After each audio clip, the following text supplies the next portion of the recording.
Aš grįžau iš Odesos, Ukrainos, po pažinčių su gražiausiamis pasaulio moterimis.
Jūs kiekvienas vyras girdėjote, kad Odesoje, Ukrainoje, Kijeve yra pačios gražiausios moterys Europoje ir visame pasaulyje. Ir ne vienas vyras, tiek amerikietis, europietis skrenda tenais, kad susipažintų, vestų, galbūt tik tais patirtų vienos nakties nuotykius į Ukrainą, būtent į Odesą. Kadangi rusų yra paimtas Krymas, dabar teliko Odesa. Ir į Odesą suvažiuoja visos gražiausios rytų Europos merginos atostogauti. Ir aš tenais praleidau 2 savaitės ir dabar grįžau į Lietuvą pasidalinti su žiniomis, su visais nuotykiais, su tavimi. Kodėl verta dalyvauti šiame webinare, kurį aš darysiu? Klausimas, kodėl webinaras, kodėl ne seminaras? Todėl, kad yra daug žmonių, kurie negali atvykti, tarkim, į seminarą, bet norėtų užduoti gyvai klausimus. Todėl šį kartą aš noriu daryti webinarą, kuriame jūs užduosit klausimus, galėsit gyvai užduoti, prisijungę ir taip toliau. Webinaro metu aš pateiksiu tokią informaciją. Kaip aš atvažiavau, nes aš skridau vienas, pasiėmiau kameras, pasiėmiau visus daiktus, nuskridau į Odesą, oro uostą. Ir be jokių pažinčių, neturėjau nei draugų, neturėjau realiai nei aiškiai, kur mane nuveš, kur aš apsistosiu. Buvau susiradęs kambarį ir svarbiausia, aš buvau susiradęs pažintį su 21 metų vaikinu, kuris man aplamai surodė miestą, logistiką, kas yra labai svarbu moterų viliojime. Ir ką aš noriu tave taip pat tą dalyką išmokinti. Tai aš tau parodysiu, kaip aš susiradau kambarį, į kurį vėliau aš puikiai galėjau suvilioti bet kurią moterį, parsivest, nesunkiai pasimylėti. Tas kambarys buvo vos 3 minutės kelio nuo pagrindinės tos gatvės, kur daugiausia vaikštų turistų ir kur daugiausia tu gali susipažinti su moterimis. O moterų grožis tiesiog įspūdingas Odesoje. Ten jos neturi antsvorio, lieknos, gražios kojos, užpakalį. Ten svarbiausia tie pro tas sukneles, ką jos vilkė, šviečia tie stringai, spranti užpakaliukai ir riesti, žodžiu, nerealiai. Tai va, kaip daryti nuo priėjimo iki sekso būtent tokiuose kurortuose kaip Odesa arba tiesiog kurortai, kur yra rusų kalba. Kaip tai daryti, kaip tai atlikti.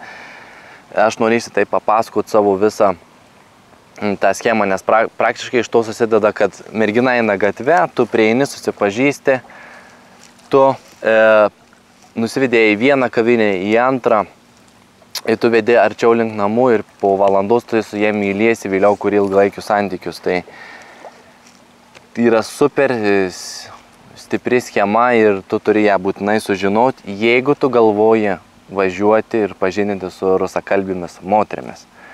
Taip pat aš išspręsiu tą problemą, kai tu galvoji, kad bet aš nemoku rusų kalbos, moku tik anglų ir ką man tada daryti.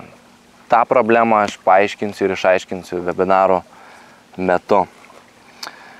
Toliau, kaip įstatyti rėmą, žinai, kai tu užkalbini, kad tu nesi seksų turistas, nes atsimink, kad ten yra be galo daug barakudų, moterų, kurios realiai vyrus medžioja dėl pinigų, tokiuose kurortuose. Ir aš norėsiu tau išaiškinti pokalbį, kaip aš atidarydavau, ką aš jums šnekėdavau, kad iš karto save pastatydavau ne į tą kategoriją, kad aš esu turistas. Prasme, žinai, atvažiavęs čia palaidyti pinigų, bet atvažiavęs būtent pažindinti su moterimis, pažinti kultūrą ir taip toliau. Ir moterys į mane žiūrėdavo kaip į vietinį, tenais, kur aš gyvenu, ir aš greitai jas suviliodavau. Čia esmė yra tau sužinot, ką sakyt, kaip tęs pokalbį, kad tu netaptum tas seks turistas, nes ta prasme tai yra labai rizikinga, tu prarasi daug pinigų, prarasi daug laiko ir negausi tų rezultatų, kokių nori, tai tau būtina tai yra sužinot. Toliau yra logistika, aš paaiškinsiu ir netgi parodysiu, kaip aš radau kambarį. Ta prasme, kur para kainavo labai nedaug. Aš tikslių detalių nenoriu sakyti, būtent aš pateiksiu tikslės detalės webinaro metu įraše. Para kainavo, aš manyčiau, kad tame regione pats pigiausias variantas, nes aš paėmiau tame regione, praėjau pro visas vietas, suradau pačią geriausią būtent tau, kai tu važiuosi į tą Odesą.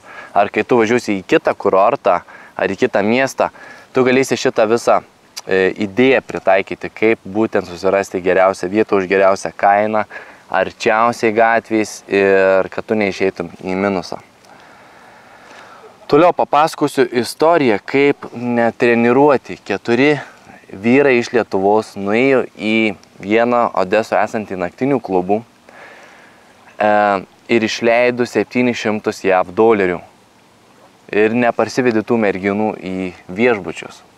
Ta istorija puikiai iliustruos, kad tu turi save apsaugot, kad tai reikia pasiruošti, reikia plano. Jeigu tu galvoji, nori pažinčių su rusakalbėmis moterimis, su rusėmis, ukrainietėmis, baltarusėmis, tu turi būtinai dalyvaučiant šitame seminare, brūkšnys webinare, nes kitu atveju tu pridarysi daug klaidų. Gausias taip, kad tu susirasi labai brangų viešbutį, kuris realiai nereikalingas, tu gali už daug žemesnę kainą susirasti puikų dvivietį kambarį, ką aš susiradau. Dvivietis kambarys, dviguba lova, 3 dar net geresniai vietoje nei viešbučiai, 3 minutės kelio iki tos pagrindinės gatvės, kur tu susipažįsti su moterimis. Gali puikiai parsivesti, tau reikia šitos informacijos. Tu atsimink, tu neinvestuoji vieni tik į šitą webinarą, seminarą, bet tu investuoji į pažintį su manimi. Nes aš matysiu, kad tavo vardas, tavo elektroninis paštas, tu buvai pirkęs iš manęs. Ir iškart, kai tu rašysi man elektroninį paštą, turėsi kažkokį klausimą, aš tau mielai atsakysiu, nes tu jau būsi klientų sąraše. Tu investuoji pažintį su manimi. Tai logistika, toliau 4 istorija su tais 4 netreniruotais vyrais iš Lietuvos, kuriais manipuliavo moterys ir kurie išleido be proto didelę pinigų sumą. Kas turi kavinėje mokėti, tu ar mergina, vėlgi manipuliacijos. Ką sakyti merginai, kai jinai nori, kad tu leistum pinigus ant jos. Ten ypatingai kurortuose šitas išplėtas dalykas. Kai tu atvažiuosi į kurortą, iš karto mergina tikisi, kad tu eisi, laidysi pinigus kavinėse, atrakcionuose, žodžiu, ir taip toliau. Tave reikia išmokinti, tau reikia išmokti gauti iš mane žinias, kaip pasiruošti, kaip tokių nebūtų. Pranti, kai tu užkalbini moterį, iš karto įstatai rėmą, kad tu nesi čia tas. toks atvažiavęs, žinai, turistas, kuris mėtys čia pinigus. Toliau, kokių vietų vengti, būtent tokiuose kurortuose, resortuose, kur kalbinti merginas, kur pažintis, ką kalbėti, kad sukelti jos emocijas, įžiebti. Tai yra labai svarbu, nes jeigu tu nebūsi paruoštas, tai tu realiai laidysi bereikalo savo laiką. Man šita visa patirtis kainavo 5000 JAV dolerių. Aš įtraukiu apgyvendinimą, maistą, taksi išlaidas, ten pirkimą įėjimą į klubus, į visokius teatrus, kur aš tik vaikščiau, plus aš skaičiuoju dar savo laiką. Todėl tokia suma ir gaunasi. Ir tau atiduodu už labai labai mažą kainą šito webinaro, seminaro kainą.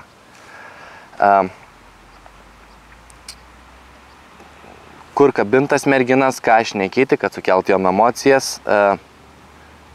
Ko merginus ieško Ukrainoje, Odesoje, Rusijoje, nes aš, kai bendrau tenais, aš pažinau su daugybė rusakalbių, ta prasme merginų, kurios atvažiavusios iš pačios Rusijos, Sankt Peterburgo, Maskvos, taip pat iš Ukrainos, iš Kijevo, iš Lvivo, iš vakarų Ukrainos.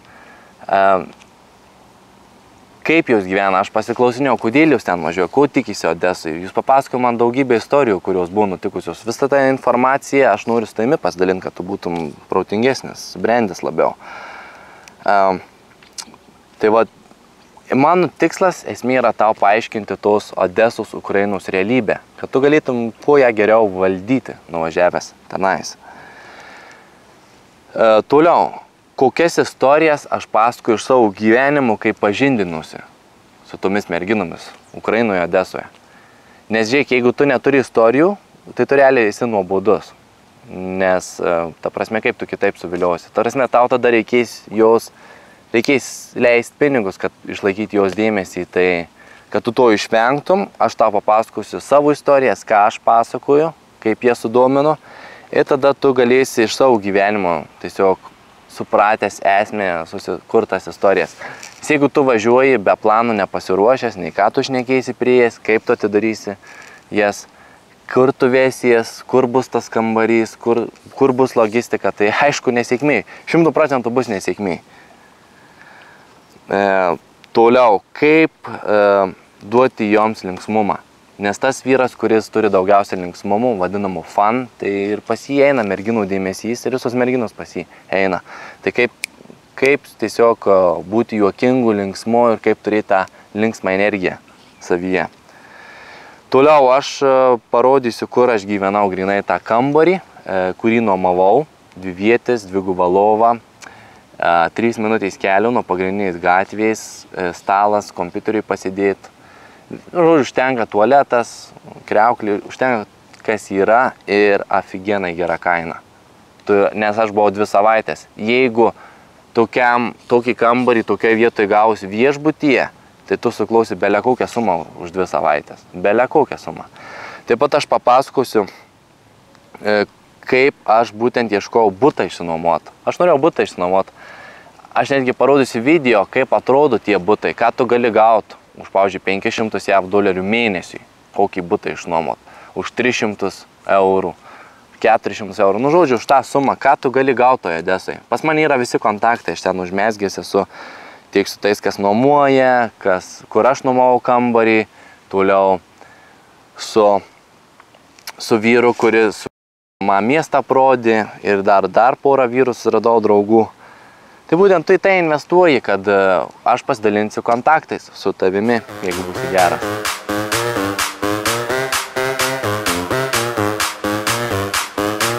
Pasidalinsiu su tavimi, kur pavalgyti nerealiai sveikus, su daug maistų pusryčius.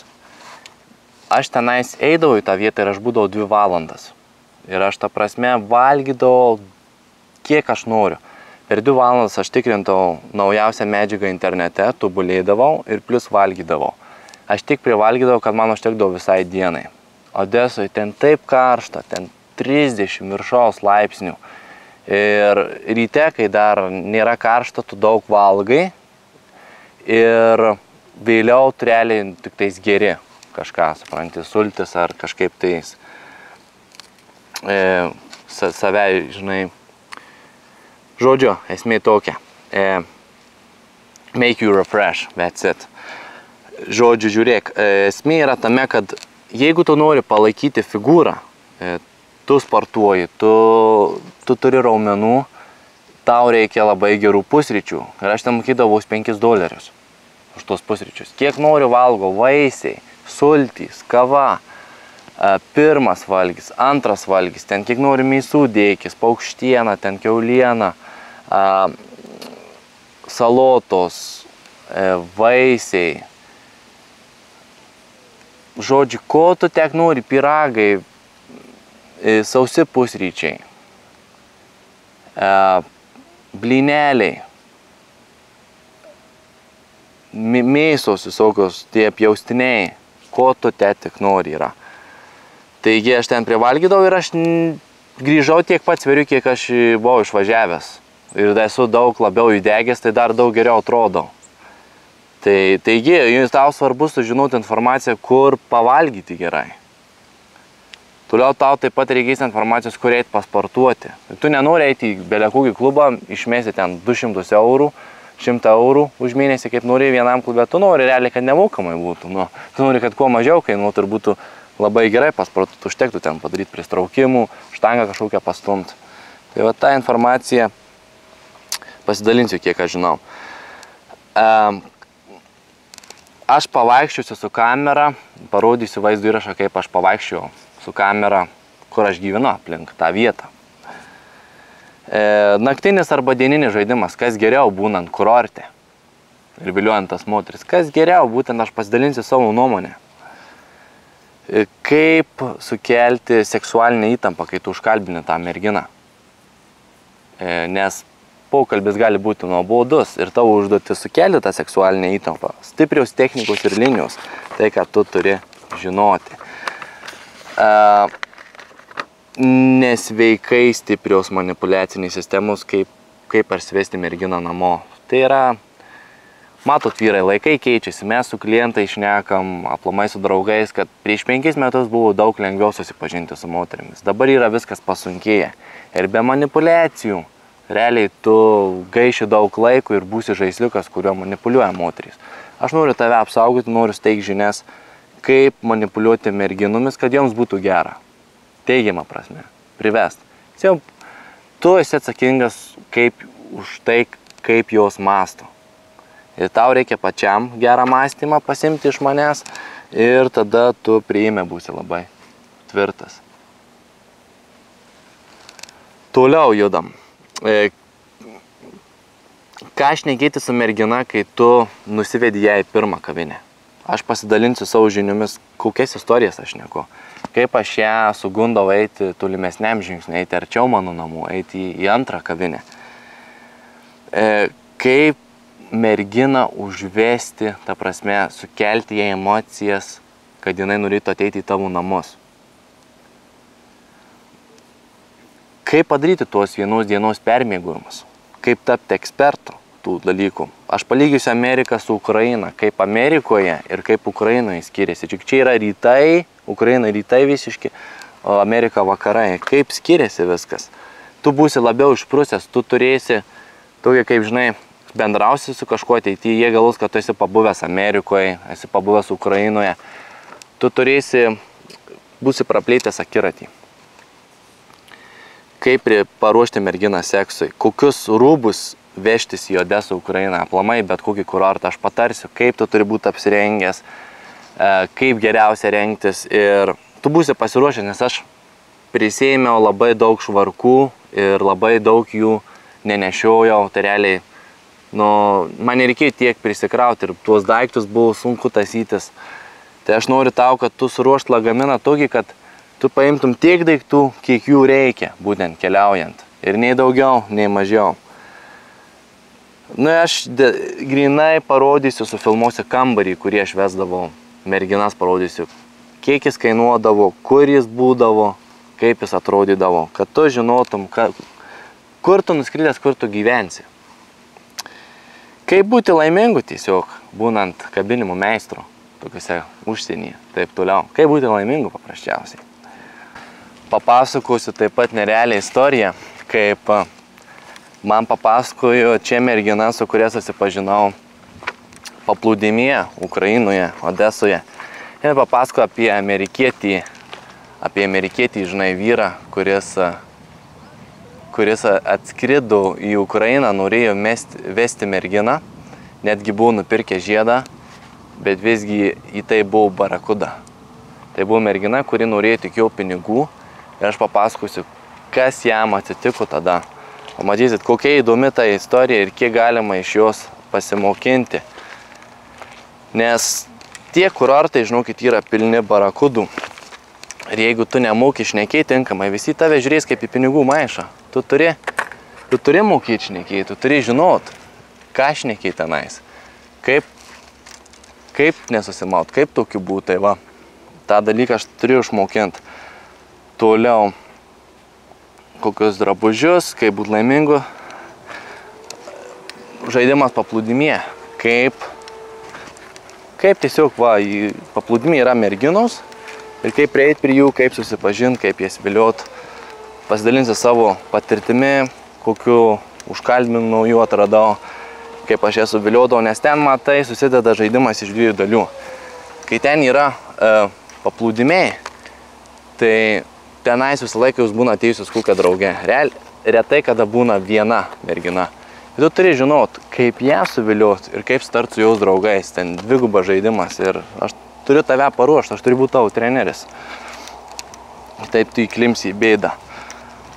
Ir gyvi pavyzdžiai, ta prasme, aš prifilmavau savo priėjimus prie tų merginų ir aš norėsiu su tavimi jais pasidalinti, parodyti, kaip aš užkalbinau, netgi pafilmuodavau, žodžiu, kas po jų suknelėmis tenais yra. Tai pasidalinsiu tais priėjimais, išaiškinsiu juos ir bus tai tau daug aiškiau. Pavyzdžiui, pirmasis priėjimas bus, kur užkalbinau nerealiai gražią. Ten buvo Baltarusė ir jinai lipo laiptais, aš priėjau, užkalbinau ją, panaudojau šokių technikas, ten visa klykiai, cypiai ir po to, nu ką, papasakosiu, kaip ten viskas baigys. Toliau papasakosiu apie dvi merginas, su kuriamis pažinau ir kaip aš su jomis suviliojau. Dabar turiu išjungti kamerą. Sekantis mano pavyzdys bus, kaip aš susipažinau su nerealiai gražia į fitnesą vaikštančią merginą. Jau užpakalis koks riestas, gražus, tai net ta žodis net apsakyt. Papasakos, kaip aš su ja susipažinau ir tapom draugai. Ta prasme, aš nenorėjau jau suviliot, bet aš norėjau kartu su ja lankyti, eiti į tą sportų klubą, gauti iš jau žinias, mokintis, sportuoti. Ir ta prasme, turėjai tarp draugių ją, nes aš kai užkalbinau, aš pajutau.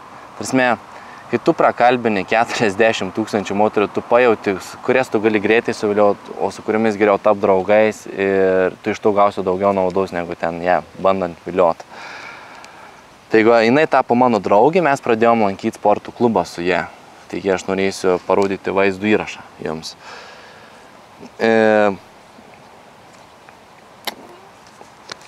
Apie dvi merginas papasakosiu, su kuriomis susipažinau. Tai buvo, šias užkalbino prie tokio klubo pavadinimų, negaliu čia atskleisti. Lipo laiptais ir fotografavosi, aš ten priėjau, labai gerai pritaikiau užkalbinimą prie tos situacijos. Ir po to jos dvi atėjo į pasimatymą. Kai tu važiuosi į tokius kurortus, resortus, tu labai susidursi su tokiais dalykais, kaip mergina ateis su savo draugiai pasimatymą. Todėl, kad ten visi atskrenda, atvažiuoja su draugėmis, su giminimis, su sesėmis, broliais, žodžiu, atostogauti, praleisti laiką. Ten retai, kada viena mergina atvažiuotų. Bet tau reikia žinot, kaip elgtis tokiuose situacijose, kaip elgtis tokiame dvigubame pasimatyme, kaip neprarast kontrolės. Ir taip pat, aišku, yra daugybė, aš turiu sufilmavęs kitų priimų pavyzdžių, kur merginos eina ir, pavyzdžiui, įdegusios labai gražiai kojos, geltoni šortukai. Ir tu prieini ir panaudoji tas pačias technikas, kurias naudoji Lietuvoje ir matai, kad tai puikiai veikia. Plius ten tik prisideda, kad jos būna su savo sesėmis, draugais ir reikia mokėti dar su jais elgtis gerai, nesakau retai, kada viena mergina tenais atvažiuoja. Žodžiu, aš parodysiu tiek prieimų pavyzdžių, kad tau pilnai užteks suprasti, kaip elgtis tokiuose kurortuose, resortuose ir kad tu būtum užtikrintas, kai tu skrisi, kad tu turėtum žinias, plus tu turėtum kontaktą su manimi, kuris, aš manau, kad tau padėčiau tikrai, jeigu tau ten reikėtų kažko, bent jau mintį kažkokią numeščiau, kaip aš dariau. Taip pat netgi papasakosiu, kaip aš susiradau naujų kontaktų. Aš susiradau tokį kontaktą su vyru, kuris mane nuvežė į oro uostą vėliau, pačia pabaiga. Kai aš atvažiavau į Odesą, niekas manęs nepasitiko. Kai aš išskridau iš Odesos, mane nuvežė su mašina į Odesą ir nepaėmė nei pinigų. Kaip aš tai padariau, papasakosiu šiame webinare, /seminare. Todėl būtinai dalyvauk, nes socialiniai įgūdžiai yra patys svarbiausi gyvenime, be jų tu nieko nepadarysi. Tavo aplamai pinigų kiekis kišenėje, laimė priklauso nuo tavo 5 artimiausių žmonių, kurie tave supa ir kaip jie gyvena, ar jie sėkmingi ar ne. O kad tas iš 5 būčiau vienas aš, tai manau, kad čia apsimoka tau tai pasidaryti. Todėl pirmasis žingsnis - investuok į šitą seminarą, webinarą. Aš iš karto, kai tu nupirksi, matysiu, kad tu pirkai ir metas dirbti kartu ir pasiekti kartu rezultatų. Tai va, laukiu, spauskit į krepšelį, apmokyk per PayPalą arba Payserą ir rezervuok savo vietą. Iki.